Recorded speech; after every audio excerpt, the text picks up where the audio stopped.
Hello students, welcome to IQ Learnings. Today we will start real numbers from class 10th.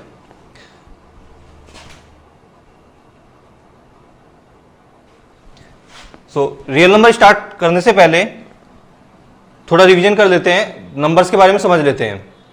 जो numbers हम सबसे पहले पढ़ते हैं वो होते हैं काउंटिंग नंबर्स, जिनको हम बोलते हैं नेचुरल नंबर्स.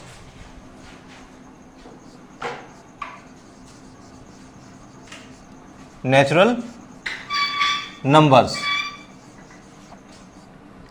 नेचुरल नंबर्स को हम एनसीडी नोट करते हैं और ये काउंटिंग नंबर्स होते हैं 1, 2, 3, 4 एंड सो ऑन. फिर हम यदि नेचुरल नंबर्स में हम जीरो को इंक्लूड कर लें तो ये होल नंबर्स बन जाते हैं.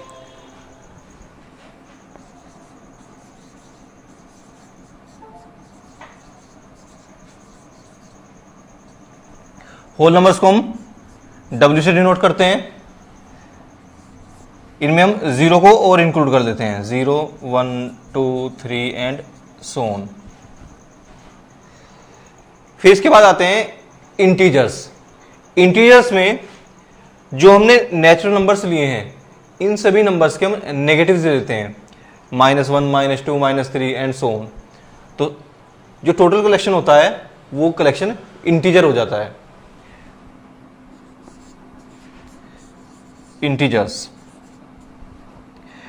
को हम जेड से डिनोट करते हैं. इसको हम जेलन बोलते हैं, जेलन, तो इसलिए इसको जेड से डिनोट करते हैं. तो ये होता है -3, -2, -1, 0, 1, 2, 3 एंड सो ऑन. देख सकते हैं ये नेचुरल नंबर, ये जीरो और ये इनके नेगेटिव्स. माइनस में हमें पता है जो नंबर जितना बड़ा होता है वो नंबर उतना ही छोटा होता है. तो ये left to right ascending order में, इंक्रीजिंग ऑर्डर में होते हैं, और राइट टू लेफ्ट अगर चलते हैं तो ये डिक्रीजिंग ऑर्डर में होते हैं. इसके बाद बात करते हैं रैशनल नंबर्स.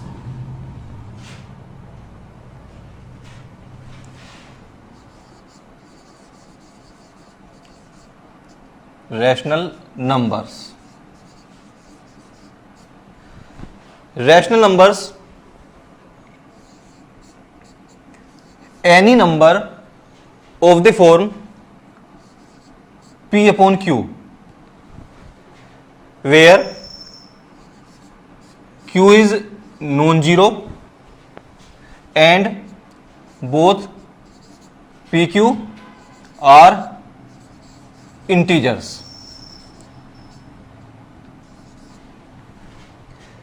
कोई भी नंबर जो p अपॉन q की फॉर्म में होता है जहां पर डिनोमिनेटर नॉन जीरो होता है और p और q दोनों इंटीजर्स होते हैं, इस फॉर्म में कोई भी नंबर होता है हम उस नंबर को रैशनल नंबर कहते हैं.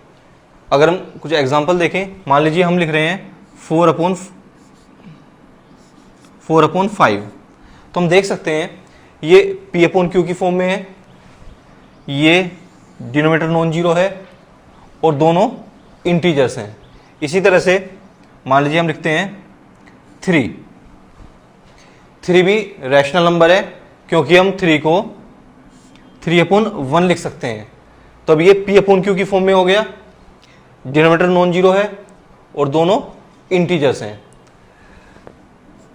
-1/5 p अपॉन q की फॉर्म में है, डिनोमिनेटर नॉन जीरो है, -1/5 दोनों इंटीजर्स हैं. तो ये सभी रैशनल नंबर्स हैं. अब इसमें 3 कंडीशन है. फर्स्ट, p अपॉन q की फॉर्म में हो. सेकंड, q नॉन जीरो हो. थर्ड, p और q दोनों इंटीजर्स हो. जब ये तीनों कंडीशन सेटिस्फाई होती हैं तब हम कहते हैं कि वो नंबर रैशनल नंबर है. अगर इसमें कोई भी एक कंडीशन सेटिस्फाई नहीं होती तो वो रैशनल नंबर नहीं होगा. अब जो नंबर रैशनल नहीं होते हम उनको कहते हैं इर्रेशनल नंबर्स. अब इर्रेशनल नंबर की अपनी कोई डेफिनेशन नहीं होती, हम सिंपली ये बोलते हैं a number is irrational if it is not rational. कोई भी नंबर इरेशनल तब होता है अगर वो रैशनल ना हो. तो हमने कहा कि वो नंबर रैशनल नहीं है। अब वो किस टाइप से नंबर होंगे, देखिए मान लीजिए मैंने नंबर दिया स्क्वायर रूट ऑफ 2, √2 नंबर दिया, तो देख सकते हैं √2, इसको हम चाहे तो √2/1 लिख सकते हैं। तो फर्स्ट कंडीशन होती है कि P/Q की फॉर्म में हो, P/Q की फॉर्म में है। सेकंड कंडीशन होती है Q नॉन जीरो हो, ये Q नॉन जीरो भी है। थर्ड कंडीशन है P और Q दोनों इंटीजर्स हों। लेकिन अगर हम देखें 1 तो इसमें इंटीजर है, लेकिन √2 इंटीजर नहीं है, ये इंटीजर नहीं है। इसका मतलब है कि जो थर्ड कंडीशन है P और Q इंटीजर्स हैं, ये कंडीशन सेटिस्फाई नहीं होती, तो ये नंबर रैशनल नहीं है। अब ये नंबर यदि रैशनल नहीं है तो क्या होगा, इरेशनल नंबर। तो इरेशनल नंबर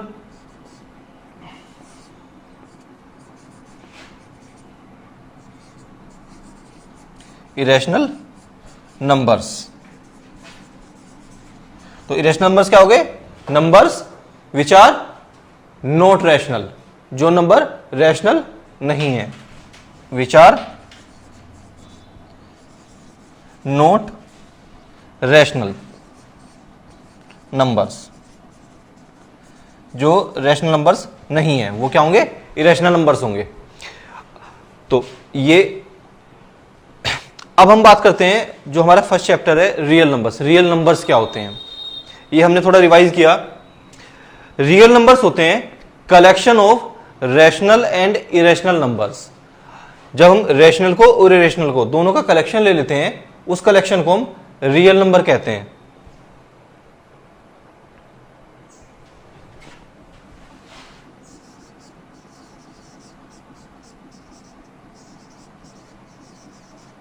रियल नंबर्स, ये क्या होता है, collection of rational and irrational numbers.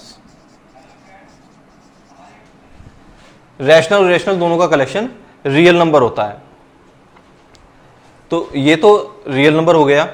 अब हम बात करते हैं जो हमारा फर्स्ट टॉपिक है रियल नंबर्स में, वो है Euclid divisions algorithm. Euclid's division algorithm.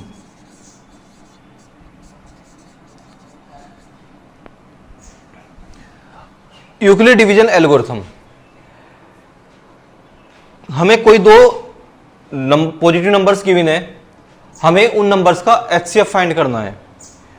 तो यदि हम उन नंबर्स के फैक्टर्स करते हैं, तो जो कॉमन फैक्टर्स होते हैं दोनों के, या दो से ज्यादा नंबर हैं, दोनों के जो कॉमन फैक्टर होते हैं वो उनका एचसीएफ होता है।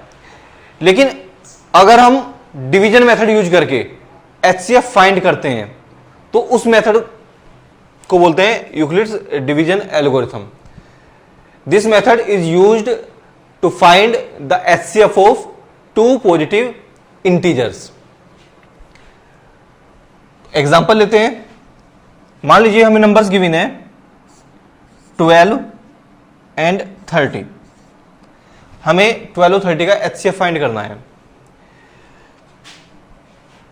तो जनरली हम फैक्टर करते हैं इसके, 12 के जो फैक्टर होते हैं 2 इंटू 3, 30 के फैक्टर्स होते हैं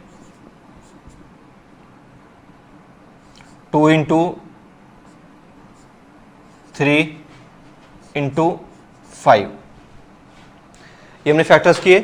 दोनों के कॉमन फैक्टर्स देखते हैं, तो ये 2 कॉमन है और 3 कॉमन है, तो एचसीएफ होगा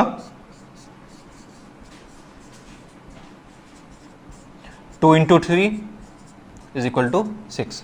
तो दोनों नंबर का एचसीएफ 6 है। ये हमने फैक्टराइजेशन मेथड से किया। अब बात करते हैं यूक्लिड डिवीजन एल्गोरिथम की। देखिए हमने बात डिवीजन की है। जब हम डिवाइड करते हैं तो हम किसी ग्रेटर नंबर को स्मॉलर नंबर से डिवाइड करते हैं। मान लीजिए दो नंबर्स हैं a and b such that a is greater than b। If we divide a by the number b, then this can be written in the form A is equal to BQ plus R. A is equal to BQ plus R, where R is less than B and greater than equal to 0. तो यही division algorithm होता है। किसी भी number A को जब B से divide किया जाता है तो हम उसको a is equal to b q plus r की फॉर्म में लिख सकते हैं, जहां पर a dividend, b divisor, q quotient और आर रिमाइंडर होता है।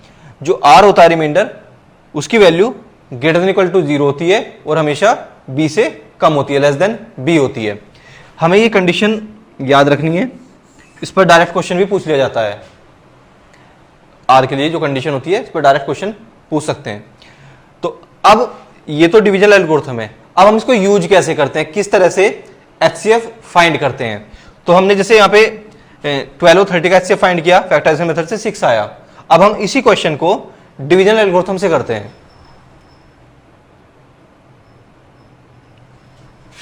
देखिए 30 is greater then 12, so we divide 30 by 12.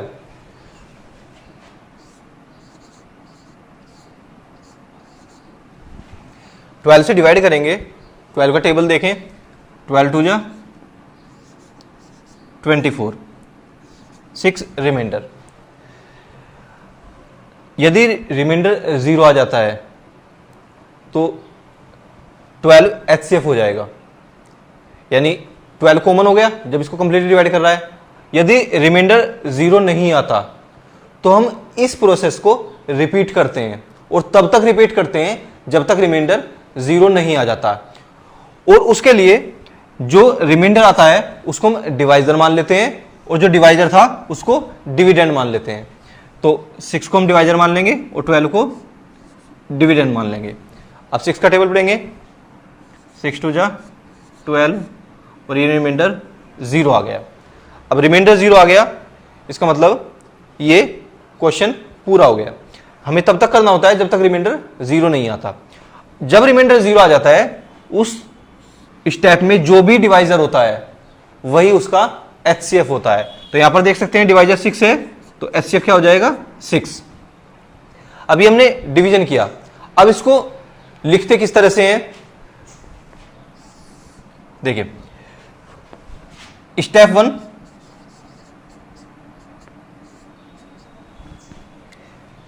Late a is equal to 30, b is equal to 12. So we can write 30 is equal to 12 into 2 plus 6, where r is equal to 6 which is not equal to 0.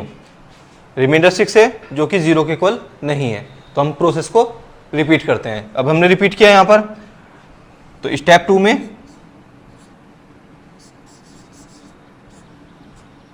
Step second 2 लिख सकते हैं,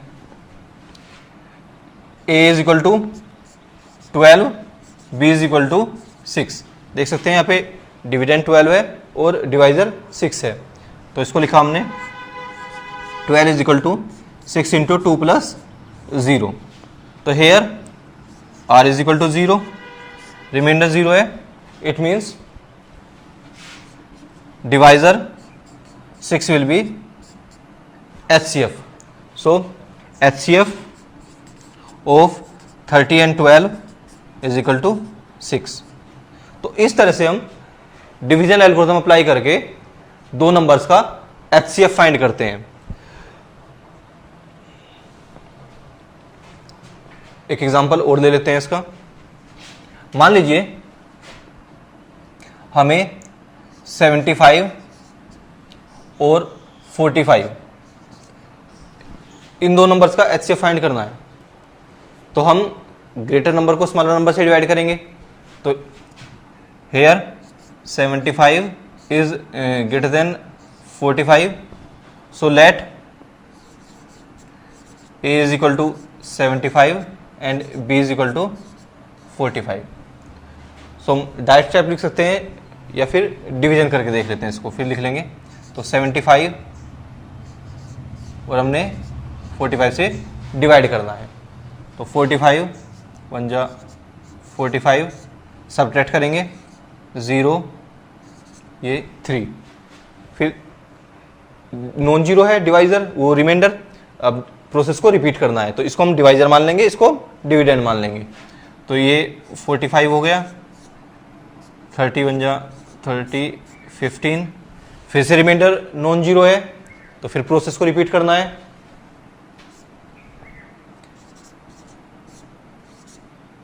तो अब देख सकते हैं reminder 0 आ गया। तो जब रिमाइंडर 0 आ जाता है तब जो भी डिवाइजर होता है वही हमारा एचसीएफ होता है। तो एचसीएफ क्या आ गया 15। अब हमें यही स्टेप बाय स्टेप लिखना होता है।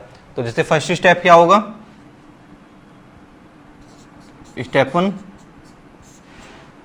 75 is equal to 45 into 1 plus 30, r is equal to 30 which is not equal to 0। तो स्टेप सेकंड आएगा, फिर स्टेप 2 लिख लेते हैं, let a is equal to 45, b is equal to 30, फिर इसको लिखेंगे 45 is equal to 30 into 1 plus 15, here r is equal to 15, r is equal to 15 which is not equal to 0। In step third let a is equal to 30, b is equal to 15, so we write 30 is equal to 15 into 2 plus 0, so here remainder is 0, so HCF is 15। so इस तरह से हमें इसको solve करना होता है।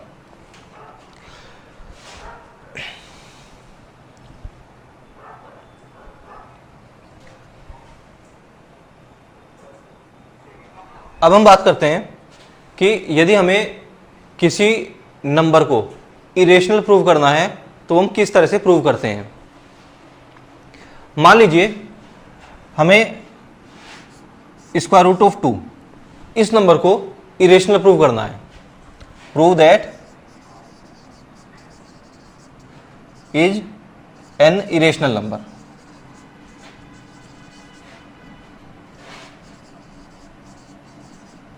तो इसको किस तरह से हम प्रूव करेंगे, तो उसके लिए हम एक थ्योरम होती है, उस थ्योरम को हम यूज करते हैं इस मेथड में। यदि हम किसी प्राइम नंबर से किसी नंबर के स्क्वायर को डिवाइड करते हैं, if a prime number divides square of any number then p divides a। If a prime number p divides square of a number a then p divides a। ये theorem है, हमें इसको use करना होता है। अब इसको समझ लेते हैं। मान लीजिए हमने कहा कि 3 डिवाइड्स 81, 81 है स्क्वायर ऑफ 9, इसको हम ऐसे लिख सकते हैं 3 divides 9 square. So clearly 3 divides 9, तो देख सकते हैं 3 यदि 9 के डिवाइड स्क्वायर को डिवाइड करता है तो 3 9 को भी डिवाइड करता है। तो ये थ्योरम यूज करते हैं हम इसको प्रूव करने के लिए। और जैसा कि हमने डेफिनेशन में कहा था कि इरेशनल नंबर की कोई डेफिनेशन नहीं होती। हम कहते हैं कि यदि कोई नंबर रेशनल नहीं है तो वो इरेशनल होगा। अब रेशनल नहीं है इसका मतलब हम कंट्राडिक्शन यूज कर रहे हैं, तो इसको प्रूव करने के लिए हम कंट्राडिक्शन मेथड यूज करते हैं। तो स्टार्ट करते हैं। To prove that √2 is an irrational number, ये हमें प्रूव करना है। सपोज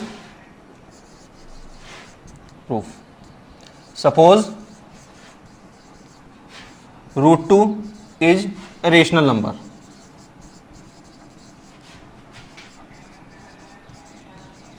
हमने मान लिया कि रूट टू एक रेशनल नंबर है।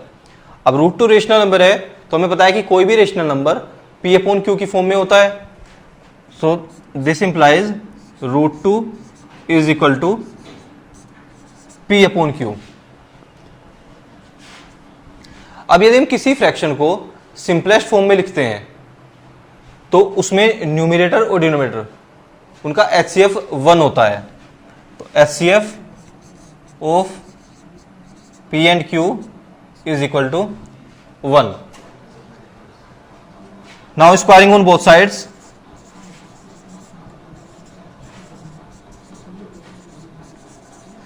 दोनों साइड का स्क्वायर करते हैं तो ये हो जाएगा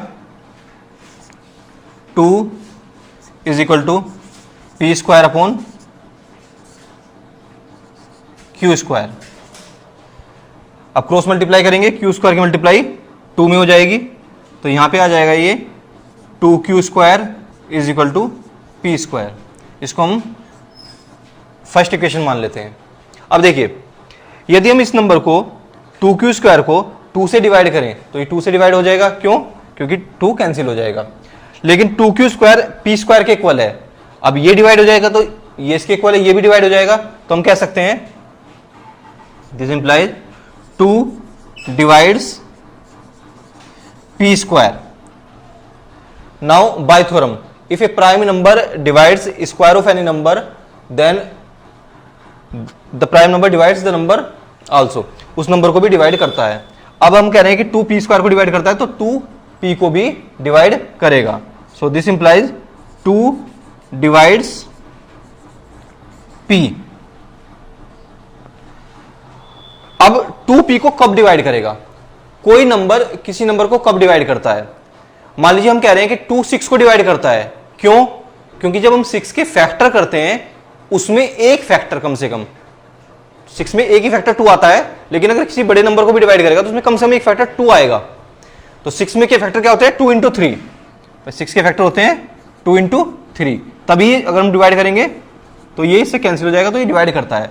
अगर हम कह रहे हैं कि 2p को डिवाइड करता है तो जब हम p के फैक्टर करेंगे तो p में एक फैक्टर 2 आएगा। So let p is equal to 2c। हमने p के फैक्टर किए तो ये क्या आ गया? 2 इंटू सी, p में एक फैक्टर 2 आ गया। Now put this value in equation 1। अब हम इस वैल्यू को इक्वेशन 1 में पुट कर देते हैं। मैं यहां पे लिख देता हूं पुट इन इक्वेशन 1। अब इस वैल्यू को इक्वेशन 1 में पुट करेंगे तो ये हो जाएगा 2q square is equal to 4c square. देखिए 2q का होल स्क्वायर 2c का होल स्क्वायर 4c स्क्वायर।